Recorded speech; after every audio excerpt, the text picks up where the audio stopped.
22장에 가장 극적이고 가장 아름답고 또 가장 신비롭고 한 그 사건을 계속 살펴보겠습니다. 아브라함의 믿음을 제가 이때까지 계속 세 가지로 말씀드렸죠. 믿음으로 순종한 삶, 또 제단을 드리는 예배의 삶, 그리고 장막에 거하며 외우인과 나그네로서 천성을 향해 가는 순례자의 삶. 이런 세 가지로 말씀드렸는데 한 가지 더 덧붙인다면은 창세기 18장에 있는 중보 기도의 삶. 이것은 믿음의 조상인 아브라함, 또 우리가 주님을 믿으면은 또 아브라함의 자손이라고, 영적인 자손이라고 말할 수 있습니다. 그래서 네 가지가 우리 믿는 그리스도인에게 분명하게 드러날 때 주님께서 영광을 받으십니다. 그런데 오늘은 지난 시간에 이어서 다시 창세기 22장에서 살펴보겠습니다. 창세기 22장에서 아브라함에게 이와 같은 시험을 하셨다 할 때, 이 시험은 이제 두 가지가 있다고 합니다. 첫 번째 이제 테스트고 두 번째는 템프테이션이라고 해서, 첫 번째 시험은 사도 베드로가 말한 대로 믿음의 시련이 불로 연단하여도 없어질 것보다 더 귀하여, 믿음의 시련을 통해서 우리를 더 정결하게 하시는, 그리고 욥기서 23장 10절에 보면은 나를 단련하신 후에 내가 정금같이 나오리라. 우리를 주님은 연단하십니다. 우리의 믿음이 우리의 생각 속에서, 관념 속에서 뿐 아니라 우리의 삶을 통해서, 순종을 통해서 믿음이 더욱더 확고해지고 분명해진다는 것입니다. 그런 믿음이 어떻게 순종으로 아름답게 나타나는가를 이제 아브라함을 통해 볼 수 있고, 그리고 여기서 이 아브라함의 가장 아름다운 순종이 하나님이 우리에게 원하시는 신앙이고 예배고 삶이라는 것입니다. 아브라함에게는 네 사랑하는 독자 이삭을 내게 번제로 바치라고 말씀하셨는데, 오늘날 우리에게도 동일하게 말씀하고 계십니다. 너의 사랑하는 독자 이삭을 내게 바치라. 아브라함에게는 이삭이었지만 우리에게는 각각 또 다른 이삭이 있습니다. 그것은 사람마다 다릅니다. 그러면 왜 하나님이 이와 같은 말도 안 되는 그러한 요구를 하시는가? 이것은 아브라함에게 있어서는 정말 피하고 싶고 죽기보다 싫은, 차라리 내가 죽었으면 좋겠다고 하는 그런 말씀인 것입니다. 피하고 싶은, 도저히 이것은 생각도 하기 싫은 요구를 하나님이 하고 계신다는 것입니다. 아브라함은 75세의 부름을 받았습니다. 그것도 보면은, 정확하게 보면은 두 번의 부름이 있습니다.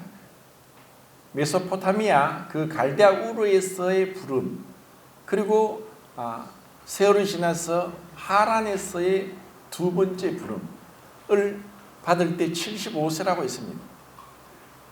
그리고 하나님은 아브라함에게 약속을 하시는데, 일방적인 약속, 무조건적인 약속, 편무계약이라고 하는 은혜 언약을 하십니다. 이것은 아브라함의 어떠함에 상관없이 아브라함의 조건부로 이렇게 하나님 앞에 순종하면은 이 말씀이 이루어질 거라는 것이 아니라, 하나님이 일방적으로 내가 너를 축복하겠다, 너가 복의 근원이 되게 하겠다, 너를 축복하는 자를 내가 축복하고 너를 저주하는 자를 내가 저주하겠다, 너의 자손이 하늘의 별과 같이 바다의 모래같이 많아지게 하리라. 하나님의 엄청난 놀라운 약속을 아브라함에게 하셨습니다. 그래서 아브라함은 그것을 믿었습니다. 그리고 그 믿음을 갖고 25년을 기다렸습니다. 25년이 기다린 아브라함이 100세 때에 이삭이 태어났습니다. 그것은 하나님의 그 약속은 우리의 어떠한 노력이나 어떠한 수고나 어떠한 희생과도 상관없이 전적으로 100% 하나님께서 이루신다는 것을 보여주기 위한 것이고, 아브라함이 그런 하나님의 약속에 자기가 할 것이 아무것도 없다는 것, 단순히 믿기만 믿으면 된다는 것을 가르쳐 주기 위한 것입니다. 이것은 우리에게 구원도 마찬가지입니다. 왜 구원받지 못하느냐? 뭔가 자기가 하려고 하고 자기 나름대로 뭔가 할 수 있다고 착각하기 때문입니다. 우리는 구원을 위해서 아무것도 할 수 없습니다. 우리가 태어나기 위해서 내가 무엇을 한 것이 없듯이 하나님께서 우리를 구원하시는 데 있어서도 내가 뭔가를 하는 것이 아닙니다. 다만 하나님을 바라보는 것입니다. 그것이 그 모리아 산에서 그 예배를 받으신다고 했습니다. 그 모리아라는 뜻이 하나님이 보이신 곳이라는 뜻입니다. 하나님이 보이신 곳, 하나님이 보이시길 원하는 것. 그 모리아 산에서 아브라함에게 이와 같은 정말 말도 안 되는 이러한 희생, 자신의 100세에 난 아들, 자기 생명보다 귀한 독자, 유일한 한 명의 아들, 21장에서 이스마엘이 쫓겨났기 때문에 이제는 이삭밖에 없습니다. 그 이삭을 내게 바쳐라. 자기를 차라리 바치라고 하는 것이 나을 정도로 아브라함에게 있어서는 이삭은 자기 생명보다 귀한 생명입니다. 그런데 아브라함은 그 말씀에 순종을 했습니다.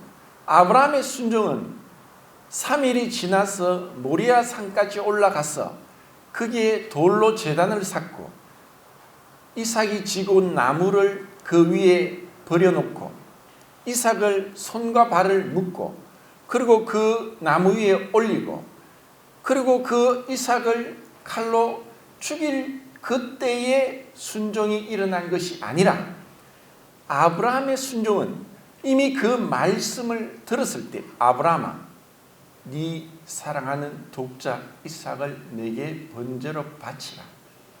그 말씀을 들었을 때뿐입니다. 그 들었을 때부터입니다. 그리고 그는 아침에 일찍 일어났습니다. 그리고 번제에 쓸 나무를 장작을 폈습니다.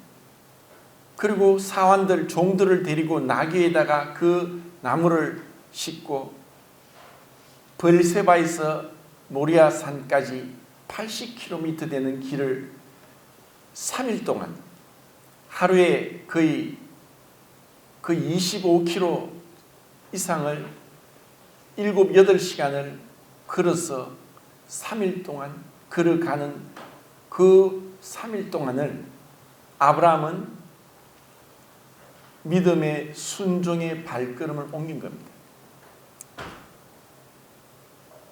아브라함은 이미 그 말씀에 어떠한 반항도 거절도 불평도 원망도 했다는 기록이 없습니다. 물론 그 마음의 생각은 많은 생각들이 일어났을 것입니다. 그런데 아브라함은 그 마음에 그 사랑하는 독자 이삭을 바치라는 그 말씀에 아무리 이삭이 100세에 난 유일한 독자고 사랑하는 아들이고 그리고 이 이삭을 통해서 하나님이 약속한 아브라함의 자손이 하늘의 별과 같이 바다의 모래같이 많아질 것이라는 그 약속을 받았음에도 불구하고 아브라함이 이삭을 바치기로 결심했고 순종하기를 작정했던 것은 분명합니다. 그렇지만 그 3일을 가는 동안 아브라함에게 있어서 어떻게 하면 이 길을 피할 수 있을까? 다른 길은 없을까 하는 그런 수많은 생각들도 있었을 것이지만 아브라함이 끝내 그렇게 그 말씀에 조금도 불순종하지 않고 완전한 순종으로 보일 수 있었던 그 깊은 믿음의 비밀, 순종의 비밀은 무엇인가? 그것은 하나님을 아브라함은 경험하고 알았다는 것입니다. 하나님을 경험했다. 하나님을 경험했다는 말은 그분이 어떠한 분인지를 알고 또 그렇게 마음으로 믿고 자기의 것으로 소화했다는 것입니다. 그 창세기 그 앞에 몇 군데를 보면은 14장과 20장과 17장과 21장에 그 하나님의 이름에 대해서 세 가지가 나옵니다. 14장에는 지극히 높으신 하나님, 17장에는 전능하신 하나님, 지극히 높으신 엘yon 야훼라고 나오고 17장에서는 엘샤다이 야훼라고 나옵니다. 그리고 21장에서는 올람 야훼, 영생하시는 하나님, 영원하신 하나님. 하나님께서 아브라함에게 자신을 계시하십니다. 그런데 그 계시할 때 그 이름에 있어서 나는 지극히 높은, 가장 높은 유일한 하나님이다. 나는 전능한 하나님이다. 나는 모든 것을 할 수 있는 하나님이다. 그리고 나는 영원한 하나님이다. 영생하는 하나님이다. 그 하나님의 이름을 통해서 아브라함은 하나님이 어떠한 분인 줄 알았습니다. 그리고 그가 100세에 낳은 아들을 통해서 하나님은 죽은 자를 살리고 없는 것을 있는 것까지 부르시는 전능한 하나님이요, 부활의 하나님이요, 그리고 가장 지존무상하신 존귀하신 하나님이라는 것을 그는 믿었고 알았고 순종했습니다. 그렇기 때문에 아브라함이 자기 아들 독자 이삭을 하나님께 바칠 수 있었습니다. 그렇지만 아브라함도 우리와 동일한 성정을 가진 사람이고 아무리 그가 믿음으로 하나님을 안다고 할지라도 그런 순종을 행하는 데 있어서 이 창세기 22장보다 더 간결하고 더 단순하고 더 고귀하고 아름답게 표현된 문장은 인간이 만들 수 없을 겁니다. 어떠한 군더더기도 없습니다. 너무나 완전합니다. 더 이상 뺄 것도 넣을 것도 없습니다. 거기서 아브라함의 어떠한 내면의 갈등도 이삭의 어떠한 몸부림이나 불순종이나 거역도 찾아볼 수 없습니다. 이것은 무엇을 나타내느냐? 이것은 명백하게 하나님 아버지와 아들 예수 그리스도와의 그 사랑의 관계와 우리 인간을 향한 하나님의 거룩한 희생에 대해서 가르쳐주고 있습니다. 이것보다 더 아름답게 십자가의 비밀을 보여주는 것은 없습니다. 이것보다 더 분명하게 하나님의 그 마음을 완전히 다 우리에게 오픈해서 보여주는 것은 없습니다. 하나님이 아브라함에게 경험하게 하고자 한 것은 그 아브라함에게는 칼과 불이 있었습니다. 그 칼과 불이 하나님의 사랑을 정결하고 온전하게 하는 것이 칼과 불입니다. 왜 칼과 불이 필요한가? 그것은 하나님의 사랑이 완전하게 되기 위해서는 공의가 만족되어야 되는 것입니다. 그 공의가 만족되는 것이 바로 십자가에서의 그 아들의 죽음입니다. 그 아들의 죽음을 통해서만 하나님이 우리의 죄를 용서하실 수 있고 그 길만이 우리가 용서받을 수 있는 것이고 그것만이 우리를 깨끗하게 씻겨줄 수 있는 하나님의 완전한 공의의 증거가 이 십자가를 통해서 나타났습니다. 그래서 하나님은 아브라함에게 그 하나님의 아버지의 마음, 아들을 죽는 데까지 내어주는 그 아버지의 마음을 경험하게 하기 위해서 아브라함에게 이와 같은 말도 안 되는 요구를 하신 겁니다.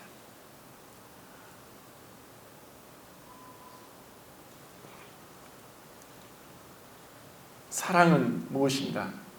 사랑은 사랑하는 대상을 위해 치러지는 희생을 통해 사랑의 정도가 측정됩니다. 우리는 하나님의 형상과 모양대로 지음을 받았습니다. 그래서 우리도 하나님의 사랑에 비교도 안 되지만 어줍지 않게 불완전하고 또 미숙하고 어린애 같고 또 모순투성이의 사랑을 하고 살아갑니다. 그래서 사랑하기 때문에 우리는 사랑하는 사람을 위해서 수고하고 땀을 흘리고 포기하고 그리고 섬기고 그렇게 아까워하지 않고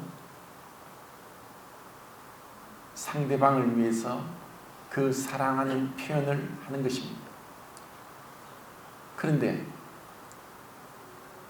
하나님 아버지의 사랑보다 더 큰 것이 없다는 것은 하나님 아버지의 유일한 독생자 그 아들을 죽는 데까지 내어 주셨기 때문에 아브라함은 그 이삭을 죽이려고 했지만 아브라함아 아브라함아 하고 부르시면서 그 아들을 죽이지 못하겠습니다.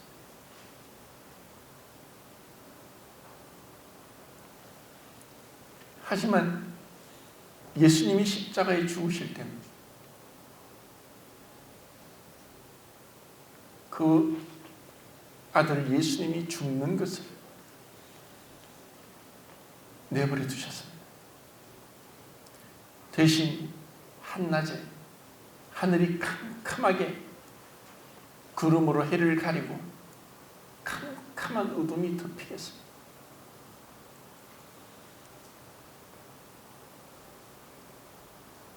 우리가 하나님을 믿는다는 것은 사랑은 여기 있으니 우리가 하나님을 사랑한 것이 아니라 하나님이 우리를 먼저 사랑하사 우리 죄를 위하여 독생자를 화목 제물로 보내셨습니다. 이 사랑에는 어떠한 조건도 없습니다.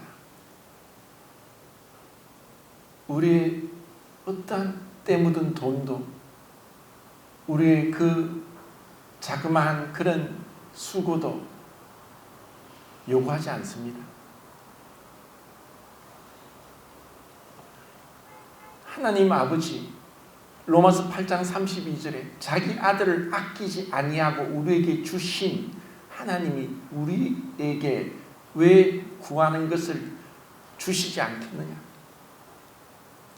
너희는 악할지라도 자식이 빵을 달라는데 돌을 주고 생선을 달라는데 뱀을 줄 자가 있겠느냐?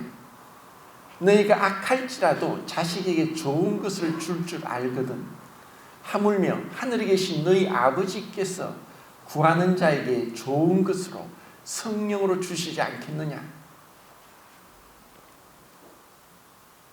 하나님은 우리에게 가장 큰 선물인 예수 그리스도를 주셨습니다. 예수 그리스도를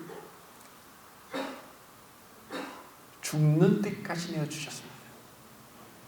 어떠한 이것을 거절하면 어떠한 용서도 희망도 없습니다.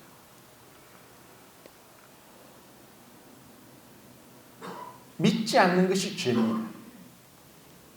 이 하나님의 사랑을 거부하고 외면하고 불신하는 것이 영원한 지옥의 형벌을 받아도 마땅한 것입니다. 하나님은 독생자 예수님을 죽는 데까지 내어주셨는데 그 길만이 우리의 죄를 용서할 수 있는 거룩하고 무지한 어린 양 예수님을 죽임 당하게 했기 때문에 그것만이 우리를 용서할 수 있기 때문에, 그래서 그 예수님을 우리가 하나님 아버지를 사랑을 마음으로 받아들이고, 그리고 예수님은 마치 이삭이 이제 120세에서 130세 정도 되는 그 아버지를 20세에서 30세 되는 아들이 밀어 넘어뜨리고 도망도 갈 수 있는 충분한 시간과 그러한 여유와 조건이 되는데도 불구하고 이삭은 그 아버지가 돌로 제단을 쌓기 전에 가면서, 아버지, 번제할 나무와 불은 있지만 번제할 어린 양은 어디 있습니까?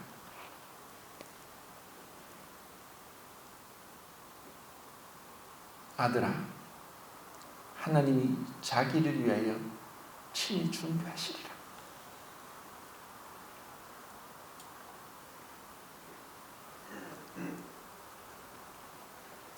이삭은 그 아버지의 말 듣고 그렇게 모리아산에 갔는데, 그 어린 양이 자기라는 것을 알았을 때 이삭이 도망을 가지 않았다는 것, 손과 발을 묶을 때 거부하지 않았다는 것, 그 100세 넘은 아버지가 자기를 안고 그 나무 위에 올려놓고 눈을 가리고 그 칼로 그 아들을 내리치려고 할 때도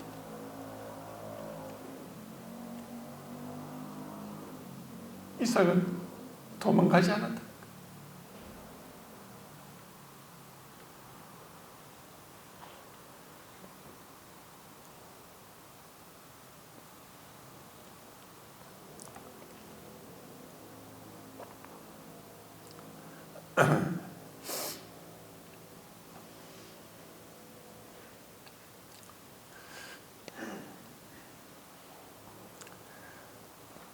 예수님이 십자가에 잡히기 전에 겟세마네 동산에서 가룟 유다가 로마 병정과 함께 대제사장들이 왔습니다.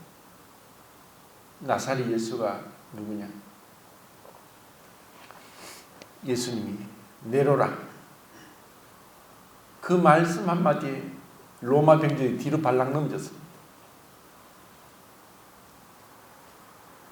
주님 말씀 한마디에 그들을 그냥 개미를 손가락으로 손가락으로 눌러 죽일 수 있을 정도의 능력을 가지신 분이 힘없이 붙잡히고 채찍에 맞으셨고 그 십자가를 지셨고 그 옷벗김을 당하시고 가시면류관을 쓰고 손과 발에 못이 박혔어요.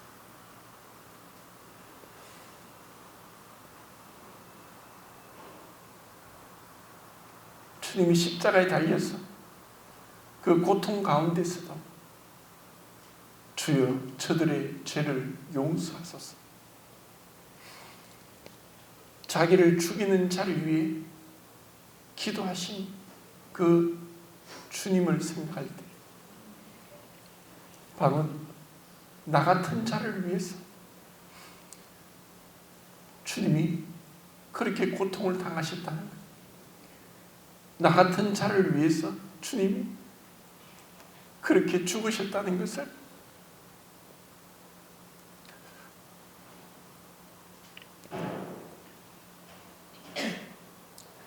우리가 그것을 믿지 않으면 우리 인생은 소망이 없습니다.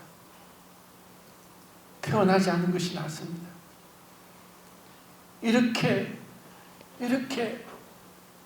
너무나 바보스러울 정도로 너무나 어처구니없이 이렇게 자기를 내어주시는 분이 하나님이시, 이것이 하나님의 사랑입니다. 얼마나 미련합니까? 왜 이렇게까지 해야 됩니까? 이렇게 하지 않으면 다른 길이 없습니까?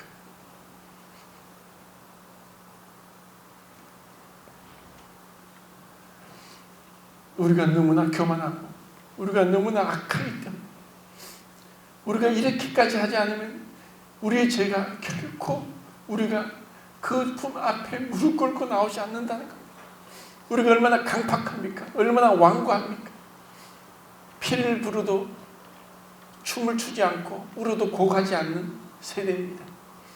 예수님 당시나 지금이나 동일합니다. 다른 사람에 대해서 내가 아파하거나 내가 슬퍼하지 않는 것이 이 무지막지한 이기적이고 자기밖에 모르는 인생입니다. 이런 인생에게 주님께서 사랑이 뭔지를 보여주시는 겁니다. 사랑할 만해서 사랑한 것이 아니라 사랑받을 만한 어떤 자격도 가치도 없는 반역자, 불법자, 불순종하고 자기 멋대로이고 자기 생각 속에서 자기의 욕심 속에서 쾌락을 쫓아서 자기 욕망을 쫓아서 살아가는 자를 향해서 이미 주님은 우리가 아직 죄인 되었을 때 그리스도께서 우리를 위하여 죽으심으로 하나님께서 우리에 대한 자기 사랑을 확정하셨다.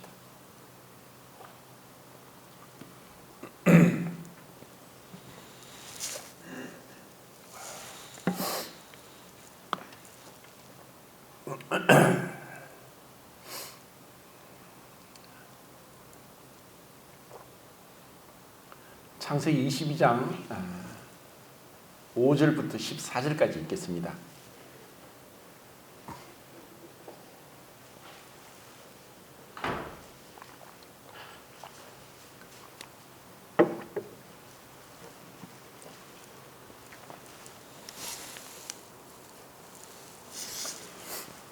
읽겠습니다. 시작.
하나님이 아브라함에게 보고자 하셨던 것, 하나님이 그것을 모르셨던 것이 아니라 하나님은 모든 걸 알고 계시지만 우리 인간에게 있어서는 생각하는 것과 행동하는 것이 일치가 될 때 그것이 올바르게 온전하게 나타납니다.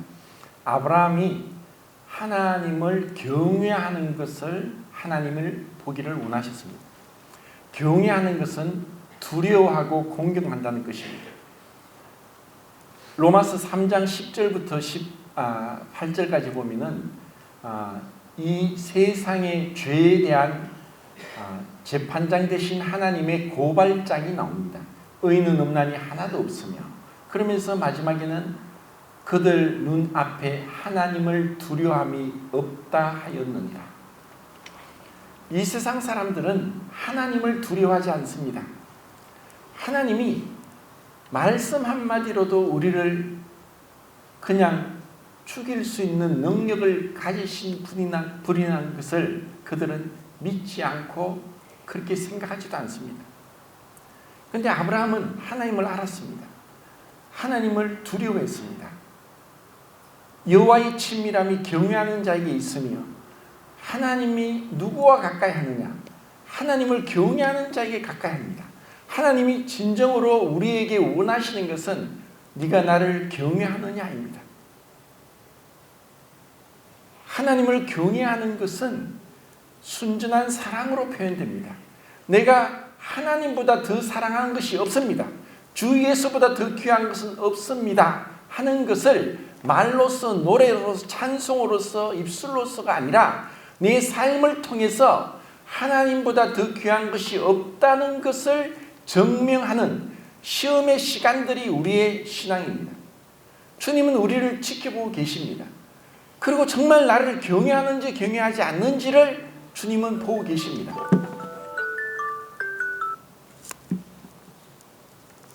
아브라함이 하나님을 어떻게 경외했느냐? 얼마나 그 마음 중심에 사랑하는 독자 이삭보다 하나님을 더 사랑했다는 것을 보여주심으로 하나님께서 영광을 받으십니다. 우리가 진정으로 하나님을 믿는다는 것은 내 삶의 어떠한 것보다, 내가 가장 귀히 여기는 어떤 것보다, 내 가족보다, 내 자신의 생명보다 주의 인자가 생명보다 나으니라고 고백했던 다윗과 같이 주님을 높이는 것입니다. 그러한 높임이 아브라함은 이삭을 번제로 바치는 데서 나타났습니다. 다윗이 하나님을 경외함이 어떻게 나타났느냐? 사울이 자기를 죽이려고 할 때 2번이나 사울을 죽일 수 있는, 정당방위할 수 있는 그러한 기회가 있었음에도 불구하고 다윗이 사울을 죽이지 않았습니다. 사울은 자기를 죽이려고 수없이 창을 던지고 3,000명의 군사를 끌고 와서 다윗을 죽이려고 했습니다.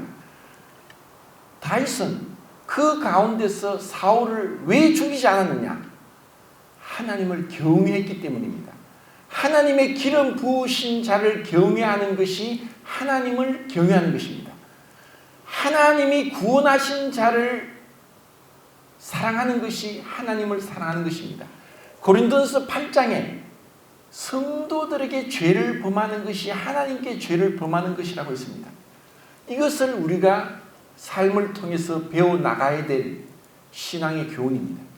그리고 두 사람들은 그 예배 드리는데 오지 못하고 기다리라고 했습니다. 그리고 아브라함이 우리가 가서 예배하고 우리가 돌아오겠다고, 아브라함은 이삭을 죽일지라도 다시 살릴 수 있는 부활의 하나님의 능력을 믿어 의심하지 않았습니다.